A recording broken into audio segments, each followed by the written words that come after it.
And we're live. yeah, we're live. We're both waiting for the other person. Yeah, good morning. Good morning. We actually follow the memo this morning and just doing a little cup cheers. Welcome to Small Business Chat. We're streaming in live. So if you have any comments below on YouTube, then by all means, drop us some comments. We'd love to hear back from you. But today, Karen and I are talking about embracing a slow marketing approach for your business. Something Karen and I are quite passionate about because being the ages that we are, we've seen quite a lot in our marketing careers, and we've both worked for fast-paced marketing, clients that require fast-paced marketing activities and implementation. But sometimes when you're a business owner, I think it's swift. It really does change, doesn't it, to what you are more comfortable with. And we've seen this rise of digital over the years, like the decades, and it's been fascinating, interesting, exciting, very fast paced. But somewhere along the lines, we've been very focused on very fast results, and that's almost been the attraction to digital. And we've seen over marketing, haven't we, that it certainly comes to a point of now everything is very fast sped results that you can acquire, like grow your list to 10,000 people, get a 6-figure business in like 5 steps, which you and I, Karen, have always just shook our heads and just gone, if it were that easy, everyone would be doing it. Or launching a course is super simple. And I think we see both sides of it. So we're going to talk about what is, first of all, slow marketing, like where did it sort of come from? Because a lot of people, when we were promoting this, were like, I didn't even realize there was an approach. And what's quite funny is that sometimes I see it in my clients, and sometimes, like when we're talking, I'm now super conscious that Karen and I are both slow marketers, so we can't really be false alarm. But tell me a little bit more about how you came across it, Karen. Yeah, well, I came across sort of one of my sort of heroes, Tad Hargrave, Marketing for Hippies, and he coined it back in 2012 when he wrote a blog about it. So big shout out to Tad.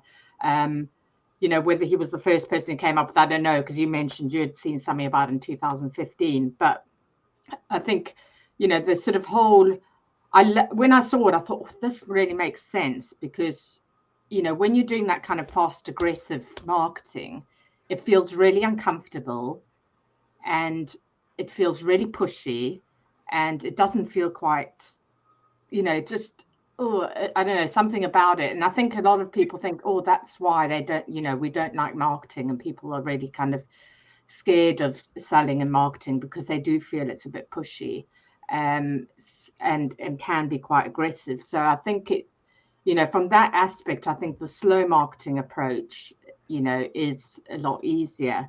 And I mean, well, to sort of put it into more context, I suppose, if you think about, have you heard about like the slow food movement? Yeah. And now you've got things like slow fashion as well. So all of that sort of fast stuff, like fast food, fast fashion, it's detrimental to the environment. It's detrimental to farming and food.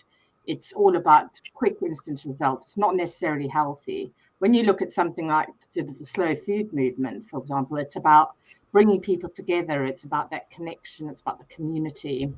It's about appreciating what you're having. It's about better, farming methods and raising methods, and building relationships as well. But I think it's really important to kind of distinguish between the two. That one is about getting quick, instant results, which is great, and sometimes you need that, and slow marketing is about kind of the long game.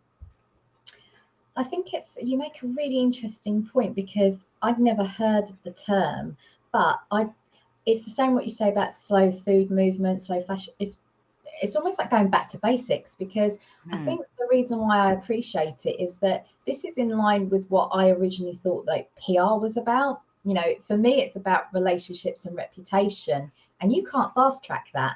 So actually, but it's also in line with branding, like starting with your purpose and communicating that, which is very much what that slow marketing movement is about. Let's just dig deep. Let's find out who we are, what we stand for, and then let's just work really hard on our craft. So going back to like the old tradesman times in a way, you know how like maybe a beautiful carpenter like will produce these stunning pieces because they're so beautiful in their craft and skilled and talented, and you know they become the must-have pieces. And so I kind of envisage it like that. But I'm so pleased that people like Tad, definitely I think he's responsible for it, because I think through you I was able to balance it out more clearly from what you had learned from your dealings with Tad and your you're sort of like part of the membership, so you understand that as well. So there has been elements of it where I think, well, in some ways it's quite natural to us, and I think this is where I see it in clients, because exactly what you just said, they're either burnt out because they've done the fast marketing approach, they've just done a launch, they've probably not seen the results that they wanted to see, or they couldn't quite figure it out, or they've just not been aligned in alignment with it. And I've got to be honest, like fair dues to my fab business coach at the time, but I would see these. She always provided us with a framework, which I sort of like learned to do with my clients actually now. I provide the framework and say, right, this is what you need to achieve, and you want to go from here to here, but let's find the style that suits you. And she was like one of the few coaches. She didn't promise the 6-figure business. She honestly wanted you to find out something that was more authentic to you and your approach, about your business approach, but then obviously your marketing approach. And she coined that phrase that I loved. You know, she compared it to the tortoise and the hare. And I'm definitely a tortoise for my own stuff. We like to think about things more. We like to sort of plod along, but at some point there will be stretches where we will come out on front, because you know sometimes you do have to. You know, I know a lot of people don't like the word hustle, but I think sometimes there is a bit of like, you have to go for it, because like you said, Karen, there's a certain time in your sales period, but things like scarcity, like you can only get this offer now, and we're only going to open up the carts, and if you don't get it, you're going to lose it for a lifetime. Sell your grandmother before you like you sort of like that messaging comes across, you go like, oh, that's nonsense. And then you see that they're going to open up that cart again, maybe like a time that's better for you. And so it was like, well, it's not really like once in a lifetime offer. So I think that I try and avoid the word authenticity because it's so overused, but there is this very honest, transparent approach I really prefer. And so, yeah, I think there is so much there, isn't there, as what we've seen, what we've liked, what we don't like, what's more in alignment in attune to what we like to do, how we like to work. Yeah, definitely. I think there's sort of upsides and downsides to both, So you've got, on the hand, if the fast thing, okay, well, I need some money now. I need to, get bums on seats now. I need to sell my Christmas gifts now. Do you know what I mean? In those cases, you do need to do it, and you do need to say, as you say, hustle. You've got, and get those sales in, and in order to as well be sustainable in the long term. What you've got to be careful of is not coming across too desperate, because that shies people away, and you've got to try and avoid burnout. So you probably do need help. You need a lot of planning that goes into those things to make them work very well. But on the other hand, obviously we talk a lot about the pros of the slow marketing approach in the long-term game, is that you're not going to necessarily see immediate results. It might take your business a couple of years to get all of those foundations in place, that your niche in place, your strategy in place, before you start seeing real results. One thing I thought about this morning, and I thought, okay, well, I've been taking the slow marketing approach, but I think also I was hiding under the guise of, I'm taking it really slow and things are happening very slowly. And it wasn't because that was really my strategic approach at first. It was because I just hadn't got my niche and my brand and my foundations and strategies in place. So I was actually just going round and round and round, and then having these kind of feast and famine stuff, and things weren't working. So you've got to be careful of that. You can't say, oh, well, I'm doing slow marketing, and not actually getting results and doing the same thing over and over again that's not working. I think you've got to make sure that when you're doing that, you've got to look at everything and maybe get some help, get your processes and systems in place, and make sure what works, focus on that, what doesn't work, take that out of the equation so that you are being more streamlined. And again, I think we've spoken about a lot, isn't it? Work smarter, not harder. And I think that's really important. Excellent point. You're right. I think because marketing can scare a lot of people. Like it's not just scaring them because they're probably seeing things that then they don't realize it's not one size fits all and you can do it your way. But also it's the unknown for a lot of business owners. They're not too sure what to do. It's the overwhelm. And also you're juggling so many other things at the same time and spinning so many plates that how can you possibly give it the time, the care, the attention for it to work? You know, it is a process. So stripping it back, I think you're absolutely right, Karen. And I think this is where I've seen a lot of people have jumped to the fast marketing approach without that foundation. They haven't done their branding. They haven't done their audience building. There's no connection there. They're just promoting themselves, really. It's just, you know, the only time that they're heard of is when they've got a course or a product or a service to offer. And it's really interesting.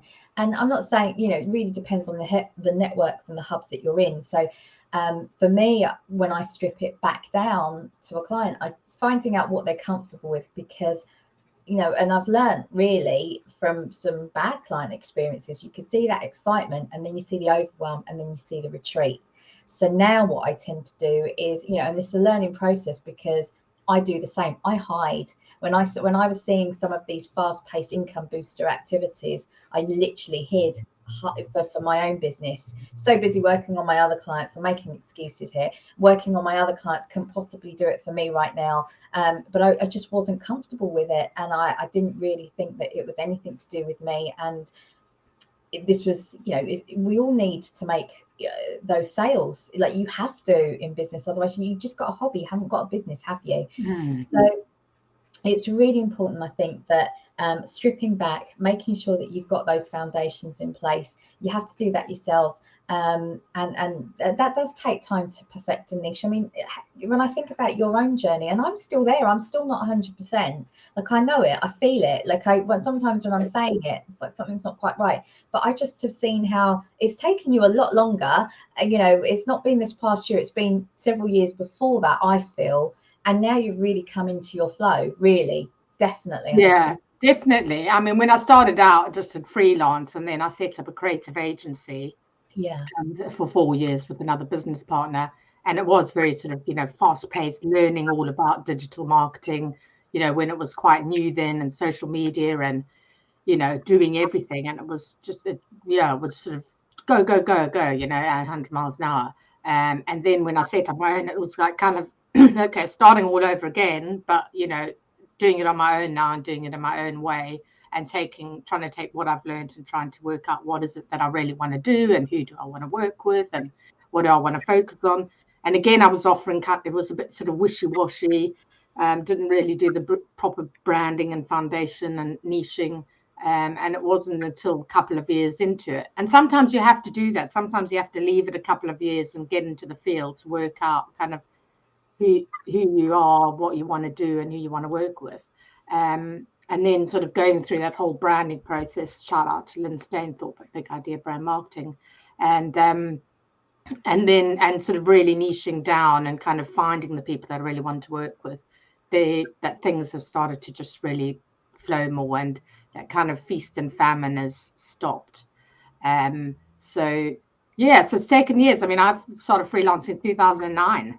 And I don't want to say to other people that you won't do it. Of course, you'll do it faster. And and things have been up and down, and there's been some really good times and some really bad times. But to really get into the groove of what I've wanted to do, it took up till probably about 2016 to do that. So, and I think we're learning all the time. You know, I don't think, what's COVID's taught us is that those people, it just flipped things up completely. You know, people were relying on kind of one channel for income or one sort of audience and that, or they didn't have a way to sell their things online. So it really changed things up a bit. So I think you're just constantly learning and adapting, and you'll never kind of well, I mean, I'm sure there are people who, hit nirvana kind of thing. But I think it's, as long as I think you're constantly building your audience, you're building your reputation, you building that, that community around you. That's the main thing, to just keep going. And then, from that will come a lot of word of mouth referrals, which is what we all want. So from what you've just said, I'm just going to flag up 3 points that I think would best exemplify slow marketing approach. Taking time out, like stepping back, and like you said, you're constantly learning. We're also asking and discovering more about our clients, what they need, what they want, and what ends up happening. And I think, Karen, you're a great example of that, is that you are not going to just sell for the sake of a sale. You are going to sell your value, absolutely, and you're going to promote your value, absolutely, and that's in your evergreen marketing sort of system. But there is always the whenever's right for you.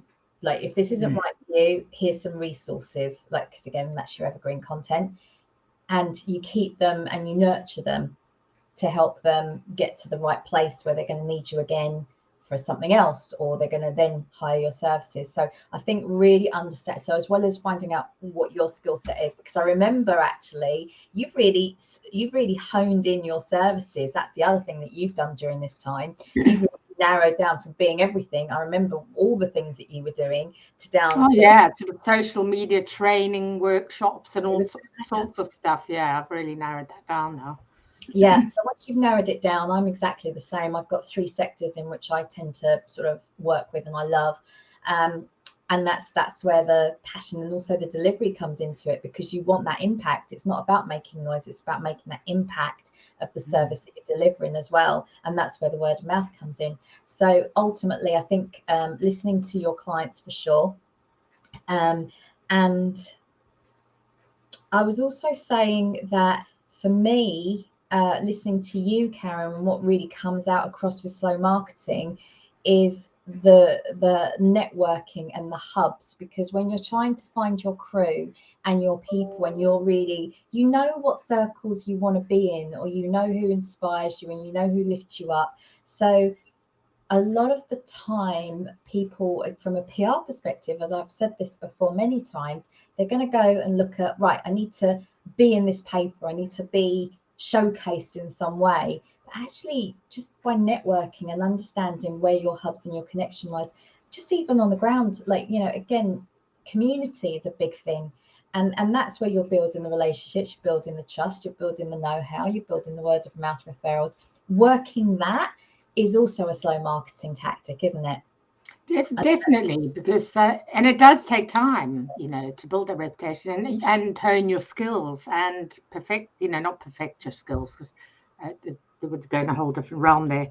But yeah, that sort of reputation and word of mouth marketing does take effort and time. I just, it doesn't happen overnight.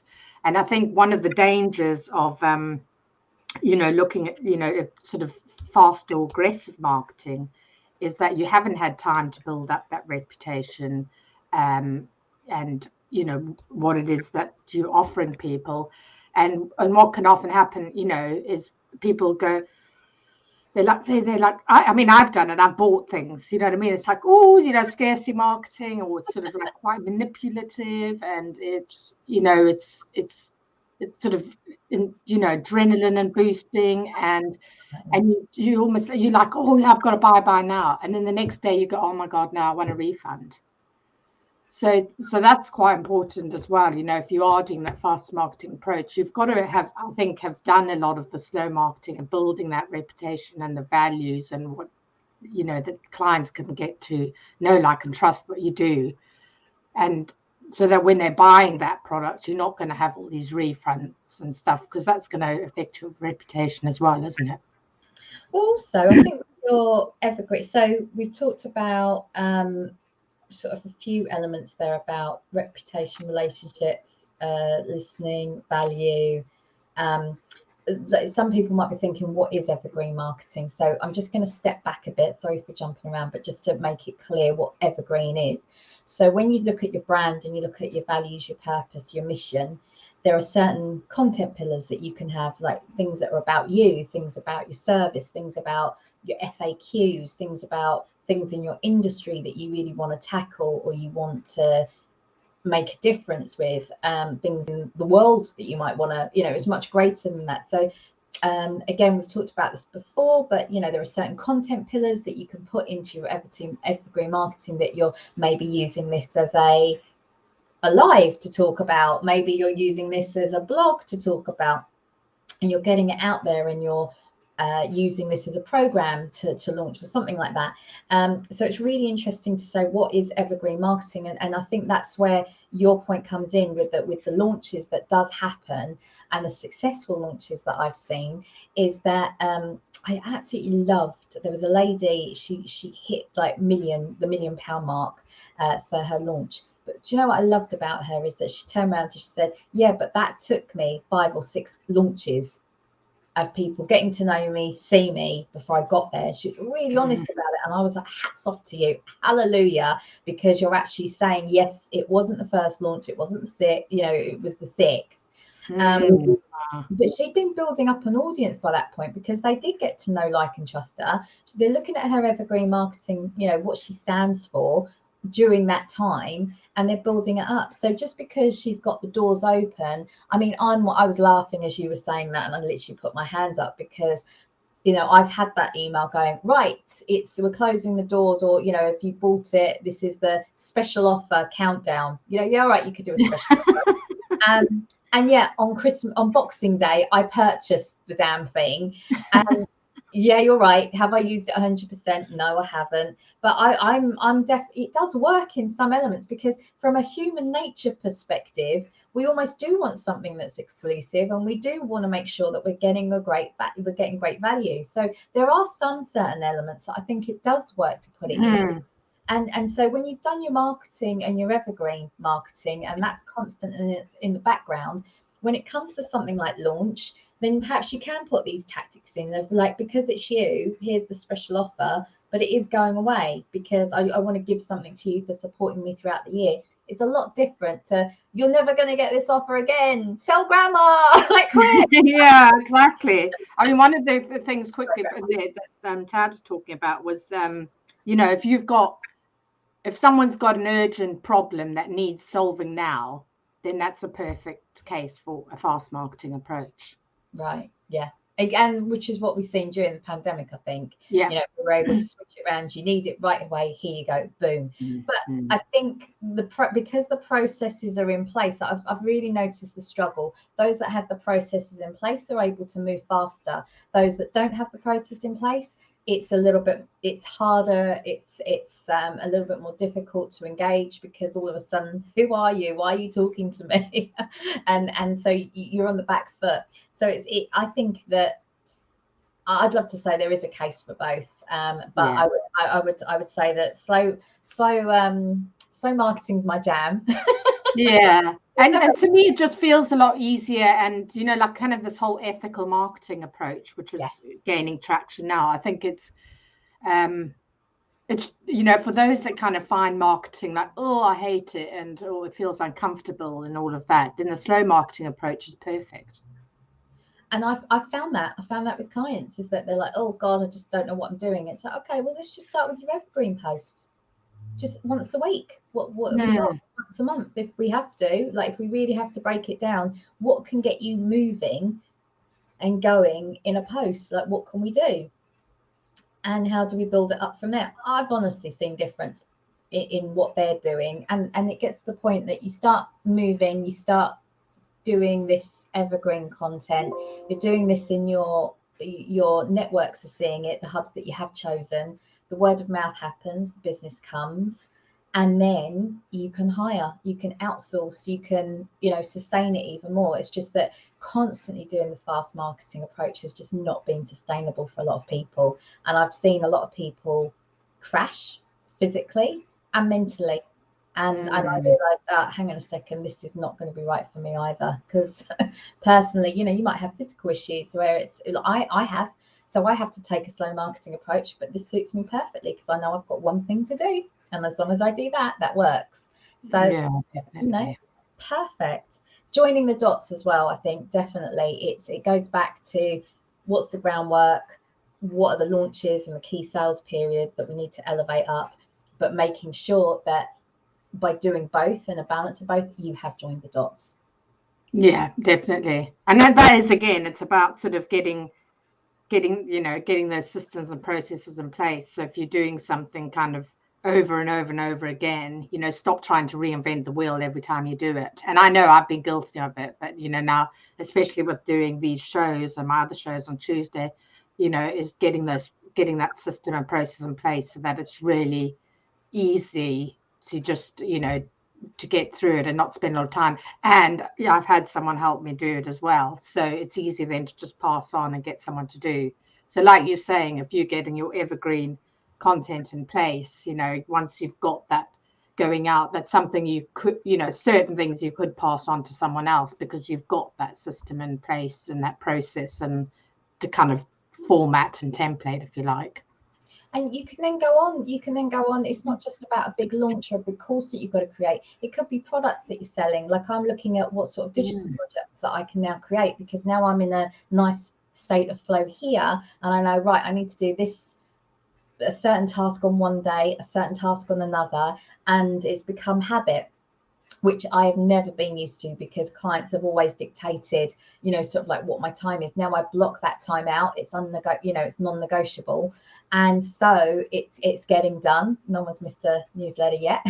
Things like that, or we're getting there. But you know that, especially the bigger the business and the way that you want to grow it, you're going to have to hand over some elements, and you're going to have to focus on new business development, new product development, new service development. So it gives you benefits for sure. And I think that's as well where kind of partnerships and collaborations can come in as well, in that, it's not just about sort of building your own brand and your niche and your business model and structure and that, think about, like I said, the community and those partnerships as well, because you can leverage off each other there too. And I think that is where a lot of people crashed when COVID happened as well, because they were just in their own sort of silo, if you like, and there was no one else to kind of go, oh, okay, well, that partner might be doing quite well in that thing, you can collaborate together and do that with them. So yeah, I think it's just putting all those building blocks in place, continue what you're doing, but make sure that you're building all this up along the side. I'm also going to put in a couple of links to some of the articles that I found about slow marketing. I'll make sure I put that into the product description, the episode description. I'll find that blog as well from Tad, and some links to his playlist on slow marketing, because I think that's really helpful, really, really interesting. And I think that there's a natural fit within us, and also, like you said, going back to the old days, like how we're loving cooking again, and getting back to basics and gardening. And I think that when some of us, it's ignited a spark, it's ignited that excitement. So it really is, there is not one size fits all. There is a framework. You know what you've got to do within your business. The business is the framework, as I was taught. And I think this is so important when I'm helping other clients now, that I sit there and go, right, but how, what's your time, your resources and your budget like at the moment, and what can we do now? And for me, a lot of it is, let's get back to basics. If you haven't done it, that is good enough right now. This is enough to convert. And when we're looking at key sales period, that's when we're going to have to up the ante. But clearing that space and building that audience and building that know, like, trust factor for sure is what's going to help make that more of a success. Definitely. I mean, if someone comes to me and goes, okay, well, build me a sales page, you know what I mean, and I'm going to sell this course and I want to get so many places by this certain time, but they haven't been doing all that other work you've just been saying about, they're going to get really frustrated because they're not going to get the conversions. And I think so that's really important to know that you've got to have these hand in hand, or you've got to already have a lot of these things in place if you want to start seeing instant results from that. It's like this takes me back to Google. This takes me back to when SEO first came out, and everyone just used to put rubbish keywords into their copy because it was what was trending. And I think this goes back to your link about fast fashion, and what's trending, or what is classic style. And you'd be reading these articles and you'll just go, what is this? And it was just rubbish, because obviously they're putting in keywords that are trending rather than what's relevant to the reader. And so, of course, Google puts its algorithm, Penguin comes in and it's like, right, no, absolutely, we've got to make sure it's quality of content, which again, to someone like you and I, we'd be like, well, that was a no-brainer. Like, actually, so you get to see where the trends come in, and people go, oh my God, we've just got to move, we've got to do this. Same thing happens with like marketing. There's a lot of fast and furious, must get that out there. But there is a part of you that's like, hang on, from a common sense point of view, like, just building up the know, like, trust factor. Let's build up that rapport and make sure that we're going to get a really positive customer experience out of it. It's like a no-brainer. But the algorithm now, again, we used to bypass it because Facebook, and advertising, for example, or Google Ads, it seems very easy and quick. If I put X amount in, I'm going to get these amount of sales. But are you going to get loyalty? You're going to get word of mouth. You're going to get trial, absolutely. But does it produce all of that without the rest of the marketing machine behind you, without the referrals, without the testimonials, without all of that element? It can't just work on one alone. And we're seeing it harder and harder with the algorithms now on social media. You have to have that connection. You have to have that engagement for it to work. So even the algorithm, it's not working if we just do it this way. But call me mystics, sort of peg, as it were. But you can look at stuff. You can look at things that come out that has that fast marketing approach and go, well, that'll be fine for the interim, but will it last? Yeah, is it sustainable? And the thing that when you think about it, sort of anything you've bought or on a kind of scarce thing like that, or even if it's a product, sale, and you got it, and then afterwards you're just like, well, that was really rubbish and not well made, or it wasn't right for me, it wasn't the right fit, etc. You're never going to go back. You're never going to refer that. You're never going to go back to it. You're going to give it a bad review. Yeah, absolutely. That is the danger if you're taking that approach all the time as well.